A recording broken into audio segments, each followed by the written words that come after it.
Medicine in the Greek world has been implemented throughout many myths and societal practices.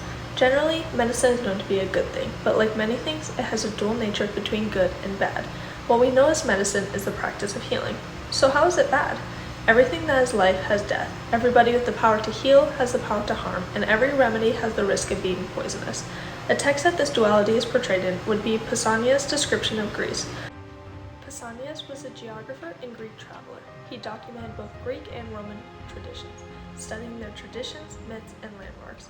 He also studied geographical sites like mythological figures and their landscapes. One specific observation he analyzed would be the temple of Asclepius. Asclepius, better known as the god of medicine, was highly worshipped and praised for many things, including his surgical expertise, incantations, and medical herbology.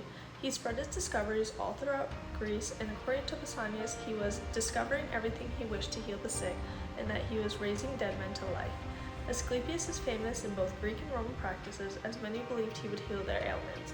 Another association with Asclepius is his rod. As depicted in this picture, we see the artifact of his statue. This statue dates back to 160 AD and illustrates Asclepius leaning against this rod. Now what is this rod? His rod is a regular staff with a serpent wrapped around it. You've probably seen this symbol on the side of an amulet or elsewhere in the world of medicine, but ultimately it represents a greater divine power and a guidance for both Asclepius and his worshippers. Many people believe that if they dreamt of a snake, then Asclepius would be bound to help the person.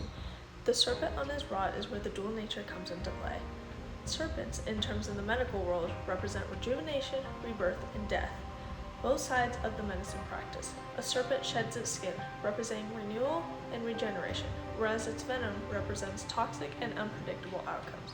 Another myth where serpent plays a significant role in both healing and destruction would be the myth of Medusa. As widely known, Medusa is a being whose head is covered with snakes. The image here, dating back to early 3rd century AD, displays Medusa with all of the serpents on her head, leading to a stare that can kill. She is feared among society due to her fatality, but what isn't as known is that she is associated with medicine and healing as well. In Lazarus' myth of Medusa, in ancient written sources, he states that in medicine, the blood of Medusa was used by Asclepius, who used it to resurrect the dead. He also mentioned her blood's dual power. This dual power is the ability to save people or exterminate them. So, like any story, myth, or real-world practice, with positives, there's always a chance for negative. Medicine is a broad idea of life and death, healing and destruction, and ultimately is a powerful tool in society that is a greatly impactful thing. These depictions in Greek society, ranging from myths to artifacts to stories, all play a key role in beliefs around the world. When this knowledge and power is handled right, as depicted with Asclepius' use of Medusa's blood, wonderful outcomes of restoration and health arise. But in contrast, when handled wrong, fatality and harm can arrive, as exhibited with her blood causing extermination. Medicine has many significant and substantial impacts in the world, just in use by the heart and knowledge of good intentions. Thank you.